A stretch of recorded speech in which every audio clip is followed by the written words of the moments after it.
ऑर्डर आ रहा है जी। जानो जानो, listen to me. Halo sahabat, Assalamualaikum. Semoga sehat selalu dan senantiasa berbahagia. Terima kasih udah subscribe dan menyimak video-video SLMT TV. Semoga Tuhan Yang Maha Esa selalu memberikan rezeki yang berkah dan berlimpah ruah untuk sahabat semua. Nah, kali ini SLMT TV akan membawakan alur cerita film yang berjudul Shivaji Suratakal. Film ini mengisahkan tentang misteri pembantaian anak seorang menteri yang dilakukan oleh sekelompok orang-orang yang sangat bengis. Matangnya perencanaan mereka membuat sang detektif frustasi karena kesulitan memecahkan kasus tersebut. Penasaran nih dengan kisahnya? Wilah gasken. Tanpa banyak basa-basi, ini dia alur ceritanya.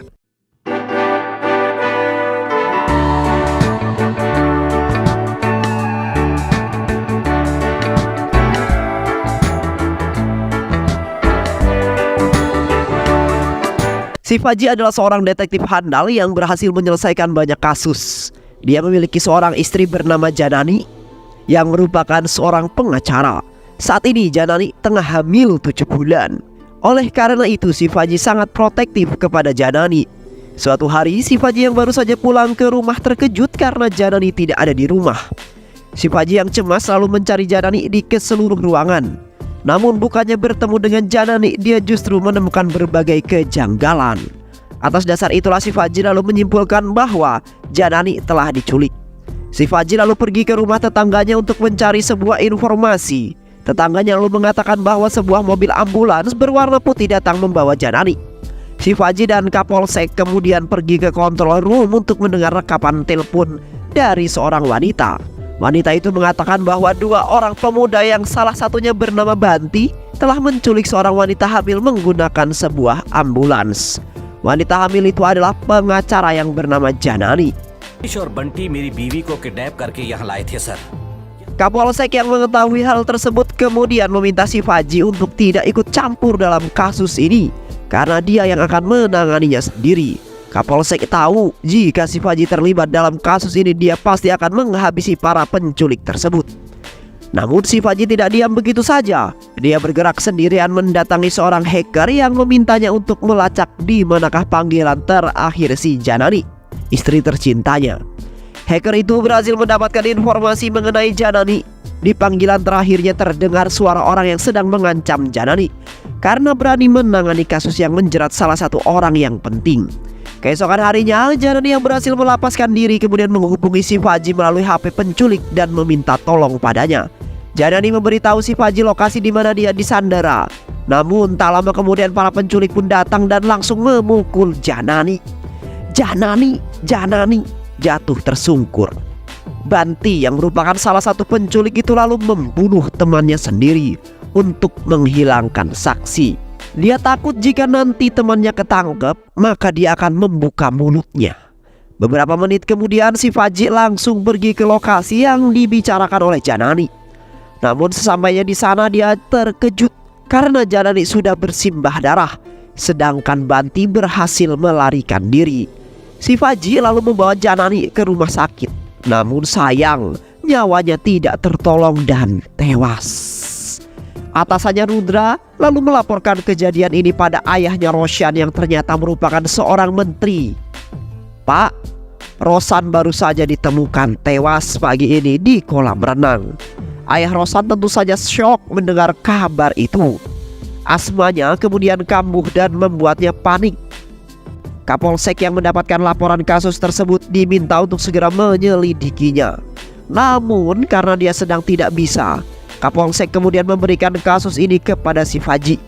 Shivaji pada awalnya menolak untuk menangani kasus tersebut karena TKP di mana kasus itu terjadi berada dekat dengan kampung halaman sang istri tercintanya. Shivaji tak kuasa jika dia kembali mengingat kenangan bersama sang istrinya. Namun karena Kapolsek terus mendesak dan memaksanya, Shivaji akhirnya nurut dan menerima kasus tersebut. Shivaji lalu pergi ke TKP bersama asistennya yang bernama Govindudu. Sesampainya di kolam renang, Shivaji langsung menggelar investigasi untuk mencari petunjuk serta barang bukti. Berdasarkan laporan hasil autopsi, Roshan diketahui telah tenggelam dan diperkirakan meninggal jam 1 dini hari. Shivaji yang mengetahui bahwa Roshan juga mempunyai penyakit asma, berasumsi jika ada sesuatu yang membuat Roshan sangat ketakutan. Ketakutan itu membuat asmanya kambuh dan Roshan pun jatuh ke dalam kolam.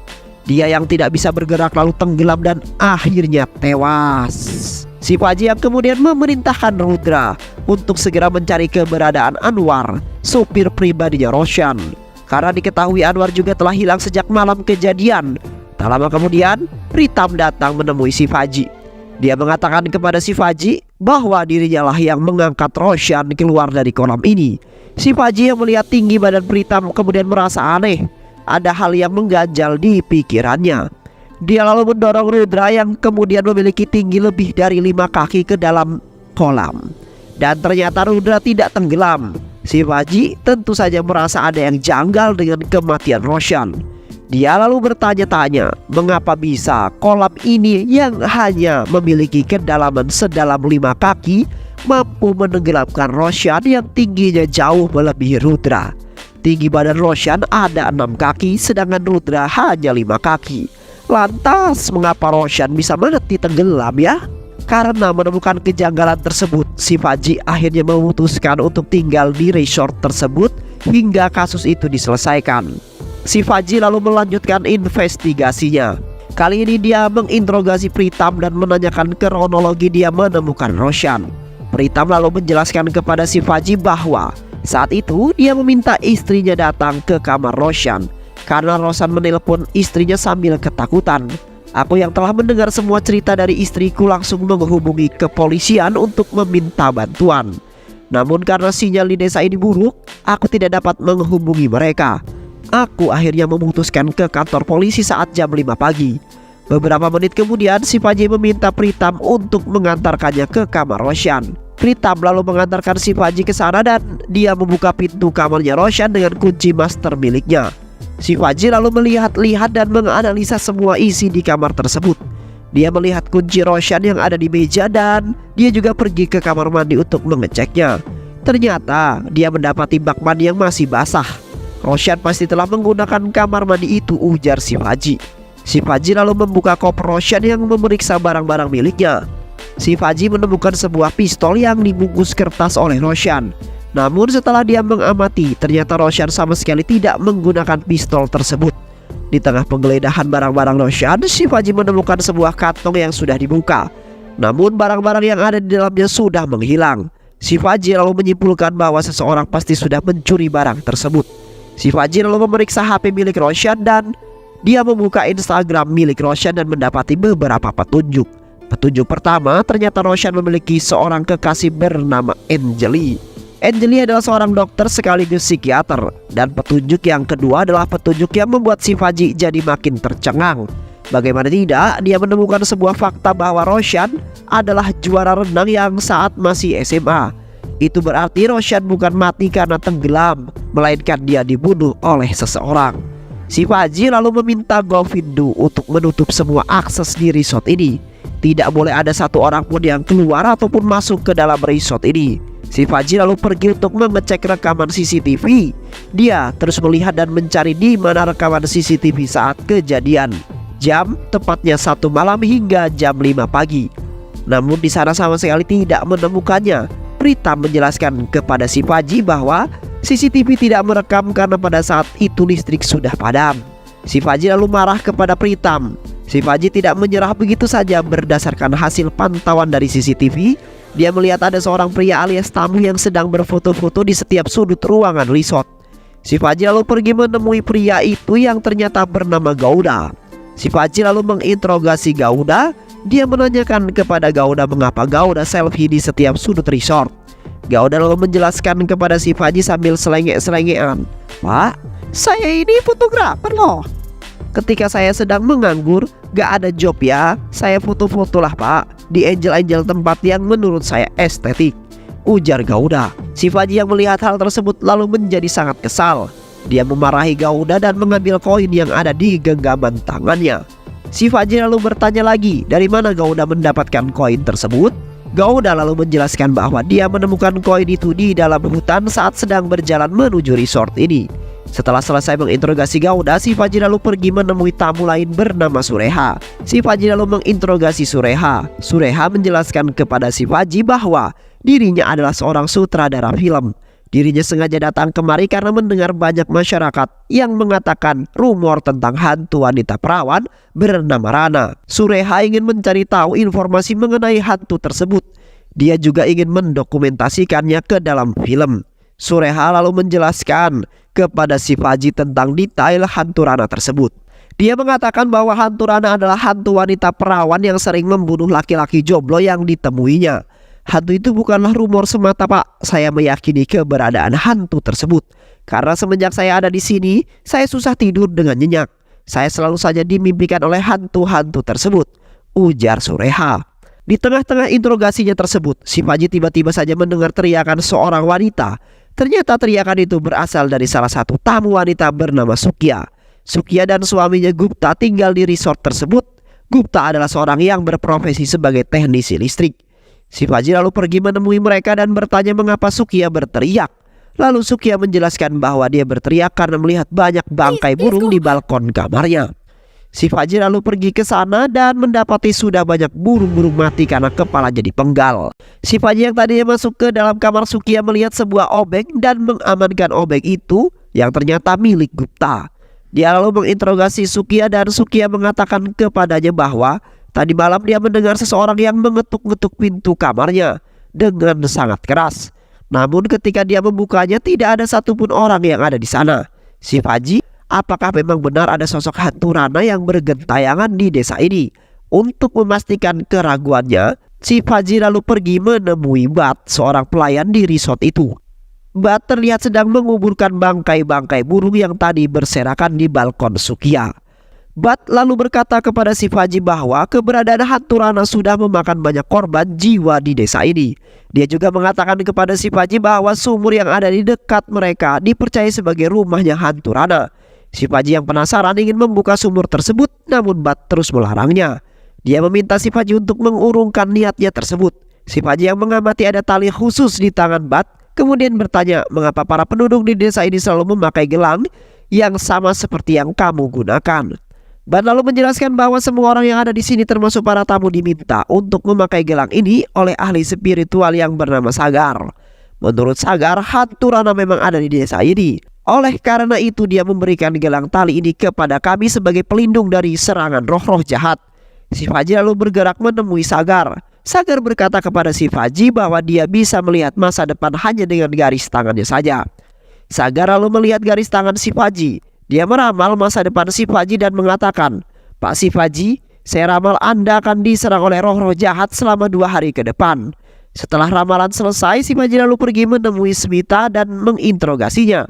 Smita menjelaskan kepada si Fajri pada saat malam kejadian dirinya sedang berada di ruang resepsionis. Dirinya lalu mendapatkan telepon dari Roshan yang sedang ketakutan. Tapi tak lama kemudian listrik mati dan telepon pun terputus. Karena merasa khawatir, Smita lalu pergi mencari Roshan sambil membawa senter. Dia sempat melihat Roshan yang keluar dari kamar dan berlari terpirit-pirit ke arah kolam. Smita lalu berjalan ke arah kolam, tapi dia malah dikejutkan dengan penampakan hantu seorang wanita. Smita yang ketakutan lalu refleks melepaskan senternya dan berlari sejauh mungkin. Si Fajri benar-benar bingung dengan kasus ini. Dia sama sekali belum mendapatkan petunjuk yang berarti. Si Fajri lalu berasumsi apakah benar jika kematian Roshan karena dia ketakutan melihat hantu. Di malam harinya sebuah kebakaran kecil terjadi di dalam kamar Sureha. Si Fajri yang mengetahui hal tersebut langsung berlari menuju kamar Sureha. Pritam dengan bantuan bata langsung memadamkan api tersebut. Ternyata api itu hanya membakar sebuah kotak yang diyakini sebagai kotak penyimpanan rambut hantu Rana semasa hidupnya. Si Fajri marah. Kenapa bisa ada kebakaran di dalam kamar itu sedangkan dia sama sekali tidak melihat korek ataupun benda apapun yang dapat menimbulkan api? Pritam lalu menjawab si Fajri, saya juga tidak tahu Pak. Saat saya sedang berjalan ada asap yang keluar dari sela-sela pintunya Sureha. Saya langsung berusaha masuk dengan kunci master milik saya. Si Fajri yang kesal kemudian mengatakan kepada mereka bahwa dia akan mengamankan kotak tersebut. Namun Bat melarangnya. Bat tak ingin ada hal-hal buruk terjadi jika si Fajri nanti membukanya. Namun si Fajri yang kekeh tetap akan mengamankan dan menyelidiki kotak tersebut. Si Faji dan semua orang yang ada di sana lalu mencari keberadaan Sureha. Karena saat tragedi kebakaran itu Sureha tidak ada di dalam kamarnya. Usut punya usut, ternyata Sureha sedang kerasukan di dekat kolam. Si Faji lalu menginterogasi Sureha yang masih kerasukan. Setan yang berada dalam tubuh Sureha mengatakan pada si Faji bahwa dia melihat hantu Rana yang mendorong Roshan ke dalam kolam. Hantu Rana lalu pergi kembali ke sumur tua itu. Tak lama kemudian Dr. Angeli pun tiba di resort. Si Faji lalu menginterogasi Dr. Angeli. Namun anehnya di tengah interogasi itu si Faji mendengar suara yang memanggil namanya. Tapi Dr. Angeli tidak mendengarnya. Si Faji lalu berpikir keras apakah suara itu adalah suara hantu mendiang sang istri, karena hanya dia yang dapat mendengarnya.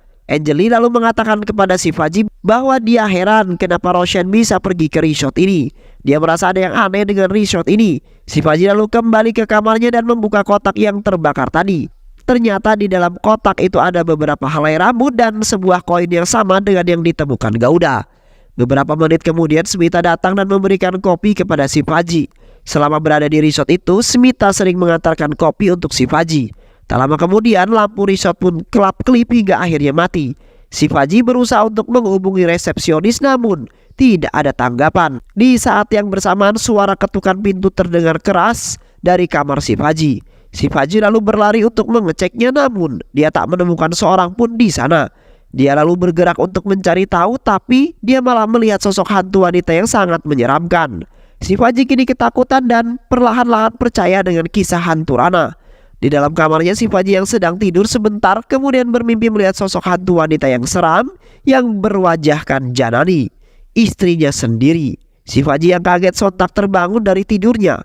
Si Faji lalu pergi menemui Govindu dan seperti biasa tak lama kemudian Smita datang membawakan mereka kopi. Namun yang meminum kopi itu hanyalah si Faji seorang. Si Faji lalu menceritakan kepada Govindu tentang mimpi buruknya itu. Namun Govindu sama sekali tidak mempercayainya. Dia malah merasa aneh dengan tingkah laku si Faji yang tidak seperti biasanya. Biasanya si Faji sama sekali tidak percaya dengan kisah-kisah berbau mistis. Si Faji tentu saja marah ketika Govindu tidak mempercayai ceritanya. Dia lalu pergi meninggalkan Govindu sendirian. Si Faji lalu mandi dan mengganti baju baru, kemudian dia menyeruput kopi di balkon. Namun tak lama kemudian si Faji melihat segerombolan burung yang hendak menabraknya. Si Faji lalu melempar gelas kopi kepada burung-burung itu. Namun saat kemudian burung-burung itu menghilang. Angeli beserta semua orang yang ada di sana kemudian pergi menemui si Faji. Angeli meminta si Faji untuk duduk dan menenangkan dirinya. Setelah tenang, si Faji lalu menceritakan tentang Janani kepada Angeli. Angeli yang mendengar hal tersebut meminta si Faji untuk berhenti sebentar dalam menangani kasus ini. Dia juga meminta si Faji untuk kembali meminum kopinya agar lebih tenang. Si Faji lalu mendengarkan kata-kata Angeli. Dia meminum kopi itu dan tak lama kemudian dia pergi ke rumah mertuanya yang tak jauh dari resort itu. Namun di tengah jalan dia merasa sedang menyetir bersama Janani. Si Faji kini sudah berada dalam rumah mertuanya dalam keadaan tertidur. Dia kemudian terbangun dan tak lama kemudian Govindu menghubunginya. Govindu lalu melaporkan kepada si Faji bahwa Rudra telah berhasil menemukan Anwar, sopir pribadi Roshan. Si Faji lalu kembali ke resort dan sesampainya di sana, si Faji lalu memarahi Anwar habis-habisan. Rudra lalu mencela kemarahan si Faji. Dia mengatakan kepada si Faji bahwa Anwar ini adalah orang yang hampir si Faji tabrak tadi sore. Rudra menemukan Anwar sudah berada di pinggir jalan. Si Faji bingung mendengar hal tersebut. Dia tidak merasa hampir menabrak seseorang. Dr. Angeli kemudian datang dan meminta si Faji untuk tidak memarahi Anwar karena Anwar pasti masih shock karena hampir ditabrak. Si Faji lalu menegaskan kepada Dr. Angeli bahwa dia sama sekali tidak merasa hampir menabrak Anwar. Anwar pasti telah berbohong. Dia mengelabui kita semua. Saat itu aku mengemudikan mobil bersama Janani tanpa ada hambatan. Perjalanan kami lancar-lancar saja. Angeli lalu mengatakan kepada si Faji, "Pak, istri Anda telah meninggal. Anda pasti berhalusinasi sekarang. Saya mengkhawatirkan kondisi Anda. Anda pasti sedang tidak baik-baik saja. Saya menyarankan agar Bapak beristirahat dan berhenti menangani kasus ini." Semua orang yang ada di sana setuju dengan saran Angeli. Si Faji yang merasa gagal tentu saja tersinggung dengan perkataan Angeli. Dia kemudian mengamuk di sana sebelum akhirnya pergi. Si Faji terus merenung di dalam kamar. Dia terus merenungi perkataan Dr. Angeli. Dia menilai apa yang dikatakan oleh Dr. Angeli ada benarnya juga. Apalagi saat ini si Faji mulai berputus asa karena belum mendapatkan petunjuk yang berarti. Akhirnya Shivaji dan juga Govindu mengemasi barang-barang mereka dari kamar resort itu. Mereka lalu meminta maaf dan berpamitan pergi kepada Pritam dan juga Smita serta semua tamu yang ada di sana. Saat Shivaji dan Govindu hendak pergi dari sana, Govindu tiba-tiba mengatakan kepada Shivaji bahwa dia lupa membawa kunci mobil yang ada di atas meja. Shivaji yang mendengar kalimat kunci di atas meja seketika ingat dan menemukan sebuah petunjuk. Shivaji lalu kembali dan masuk ke dalam kamarnya Roshan. Shivaji lalu mengatakan kepada Govindu tentang hasil analisa dan petunjuk yang dimaksud. Dulu aku menemukan kunci kamar Roshan di atas meja kamar. Itu artinya Roshan tidak pergi meninggalkan kamarnya. Pasti ada seseorang yang masuk ke dalam kamar Roshan dengan menggunakan kunci yang lain. Dan kunci itu adalah kunci master. Orang yang masuk ke dalam kamar itu pasti sangat mengenal Roshan. Begitu pula sebaliknya. Itulah mengapa Roshan sama sekali tidak curiga jika dia akan dihabisi. Jika orang asing yang masuk ke dalam kamarnya Roshan pasti panik dan dengan sigap mengambil pistolnya lalu menghabisi orang tersebut. Namun pada kenyataannya Roshan sama sekali tidak menggunakan pistol tersebut. Sedangkan barang kecil yang menghilang dari dalam plastik itu pasti adalah inhaler asmanya Roshan. Karena Roshan memang mengidap asma. Pelaku pasti sudah mengamankan inhaler itu sebelum hari kejadian. Dia lalu kembali datang dan menyemprotkan sesuatu ke wajah Roshan. Hal itu membuat asmanya Roshan kambuh hingga akhirnya dia pingsan tidak sadarkan diri. Dan orang yang pasti mengetahui kelemahan Roshan ini adalah Dr. Anjali, pacarnya Roshan sendiri. Anjali lalu dibantu oleh dua orang lagi untuk mengangkat Roshan yang pingsan ke dalam bak mandi untuk dihabisi. Dan Shivaji mengira pasti salah satu orang yang mengangkat Roshan adalah Pritam. Karena Pritam berbadan besar.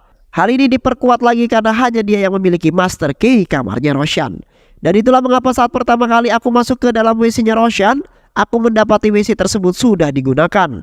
Sedangkan CCTV dan juga listrik sudah dimatikan terlebih dahulu mulai dari pukul 1 hingga pukul 5. Dr. Anjali kemudian diamankan dan dibawa pergi menggunakan mobil Pritam. Dan karena pada saat itu Shivaji melihat Pritam yang mendorong kursi supirnya ke belakang karena sempit, maka orang yang mengantar Pritam pergi pastinya adalah orang yang tubuhnya lebih jauh kecil daripada Pritam.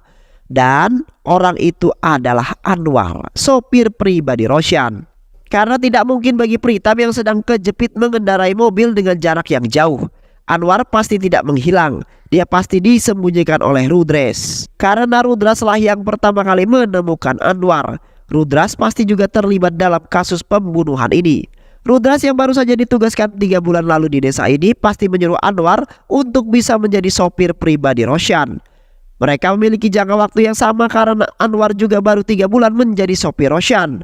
Rudras pasti meminta Anwar untuk mengantarkan Roshan melewati jalur rute ini. Dan ketika mobil sengaja dibobokkan, Anwar membawa Roshan untuk menginap sementara di resort milik Pritam. Mereka sudah merencanakan aksi pembunuhan ini dengan sangat matang dan jauh-jauh hari. Shivaji kini sangat yakin bahwa Pritam, Smita, Rudra dan juga Anwar adalah pelaku utama di balik kasus kematian Roshan. Dan cerita soal hantu Rana yang Shivaji dengar dari para tamu adalah rekayasa belaka. Begitu pula dengan cerita tentang kotak hantu Rana yang disampaikan oleh Bat dan Sureha. Shivaji lalu menyadari penyebab dirinya yang selama ini selalu berhalusinasi. Dirinya yakin bahwa ini semua gara-gara kopi yang selama ini dibawa oleh Smita.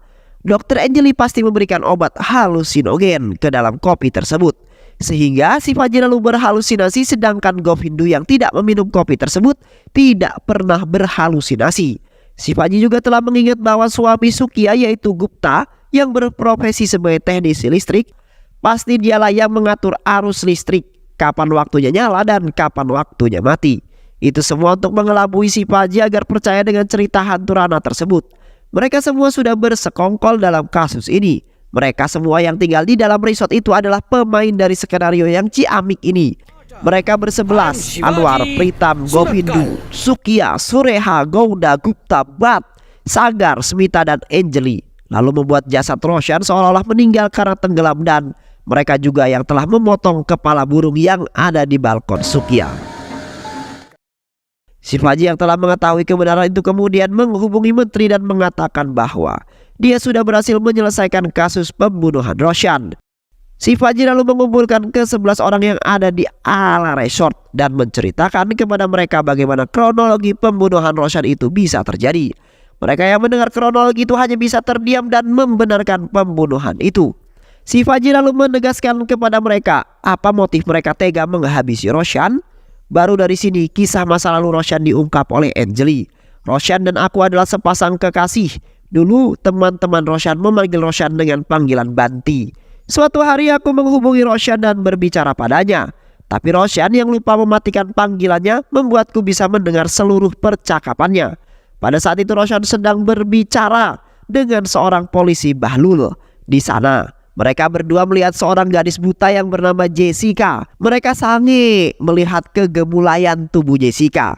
Diketahui ternyata Jessica adalah adik kandung dari Sukia sekaligus anak Bat. Roshan dan polisi Bahlul yang melihat adanya kesempatan lalu memperkaos Jessica dengan sangat brutal hingga akhirnya Jessica mengalami pendarahan hebat dan dibawa ke rumah sakit. Anjali tentu saja mengetahui kejadian tersebut. Semua keluarga Jessica sangat sedih dengan apa yang menimpa Jessica. Anwar, Pritam, Govindu, Sukya, Sureha, Gouda, Gupta, Bat, Sagar, dan juga Smita datang ke rumah sakit tersebut. Tak lama kemudian dokter mengatakan bahwa Jessica telah tewas karena diperkaos.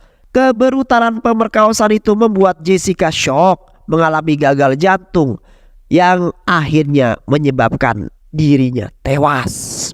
Tak lama kemudian Anjali datang ke rumah sakit tersebut. Dia sangat sedih melihat nasib buruk yang menimpa Jessica. Saat itu Anjali sebenarnya melihat keluarga Jessica di sana. Namun dia belum berani menyampaikan kepada mereka tentang kebenaran itu. Keluarga Jessica lalu melaporkan kasus pemerkosaan ini kepada polisi Bahlul. Polisi Bahlul yang merupakan pelaku pemerkosaan tentu saja tidak menggubris kasus pemerkosaan ini. Dia secara sepihak menutup kasus tersebut. Anjali yang mengetahui suara polisi Bahlul itu mengingat kembali tentang teman-teman dekatnya yaitu Roshan. Dan benar saja ternyata polisi Bahlul itu adalah teman dekat Roshan. Tak lama kemudian Anjali datang menemui keluarga Jessica. Dia menceritakan semua kronologi pemerkosaan tersebut dan siapa-siapa saja yang terlibat. Semua keluarga Anjali tentu saja menangis mendengar hal tersebut. Anjali juga berjanji kepada mereka bahwa dia siap menjadi saksi di pengadilan nanti. Anjali lalu berniat untuk menemui Janani di rumahnya. Namun ternyata Janani sudah dibawa oleh Roshan dan polisi Bahlul itu yang menyamar sebagai perawat rumah sakit. Mereka pergi dengan mengendarai mobil ambulan putih. Anjali sempat mengikuti mereka yang membawa Janani ke sesuatu tempat. Namun Anjali kehilangan jejak mereka di tengah jalan. Anjali lalu menghubungi control room dan melaporkan hal tersebut. 2 hari kemudian Anjali mendengar kabar bahwa Janani dan polisi Bahlul telah ditemukan tewas. Anjali dan keluarga besar Jessica mengetahui bahwa Roshan adalah di balik pembantaian Janani. Mereka mengetahui bahwa Roshan adalah anak dari seorang menteri. Hukum pasti tidak dapat menjeratnya. Dan bahkan si Roshan kebal dengan hukum. Dan dia pasti akan selalu hidup dengan bebas. Keluarga Jessica dan Anjali lalu berkumpul dan berdiskusi sejenak. Hingga pada akhirnya mereka sepakat untuk membantai Roshan dengan sangat-sangat brutal dan sangat-sangat cerdas. Setelah Anjali menceritakan semua itu, si Fadji hanya bisa menangis. Lalu berkata, pengacara itu adalah istriku. Semua orang-orang yang ada di sana tentu saja terkejut mendengar hal itu. Kini si Fadji bingung harus bagaimana. Di sisi lain, ke-11 orang yang ada di hadapan ini adalah pelaku pembantaian Roshan. Namun di sisi lain, Roshan yang sudah tiada adalah pelaku pembunuhan istrinya. Roshan tidak akan bisa dihukum. Di tengah-tengah kebingungan itu tiba-tiba si Fadji mendapatkan bisikan dari sang istri tercinta. Sang istri mengatakan kepada si Fadji bahwa untuk menegakkan keadilan kita harus menemukan rute lain jika hukum tidak bisa membantu. Sang istri juga meminta agar si Fadji mengikuti kata hatinya sendiri. Akhirnya si Fadji lalu memutuskan untuk melaporkan kejadian ini kepada kepolisian. Dia juga mengatakan bahwa pelaku yang membunuh istrinya adalah anaknya menteri yaitu Roshan. Namun Kapolsek yang tidak mengindahkan perkataan si Fadji. Dia memerintahkan si Fadji untuk mundur dalam pengungkapan kasus kematian Janani istrinya. Karena Kapolseklah yang menangani kasus tersebut. Si Fadji lalu didesak dan dipaksa untuk menandatangani pernyataan bahwa pelaku yang menghabisi Janani bukanlah Roshan, melainkan polisi Bahlul tersebut. Tak lama kemudian menteri dan Kapolsek datang mengunjungi resort tersebut. Si Fadji lalu menyerahkan berkas laporan hasil penyelidikannya. Namun menteri yang baru saja membaca laporan tersebut seketika murka karena Shivaji menulis pelaku pembunuhan Roshan adalah hantu wanita bernama Rana. Namun tiba-tiba lampu yang ada di resort tersebut padam yang membuat menteri dan Kapolsek menjadi ketakutan. Shivaji lalu memanfaatkan momen itu untuk menceritakan tentang betapa menakutkannya hantu wanita bernama Rana tersebut.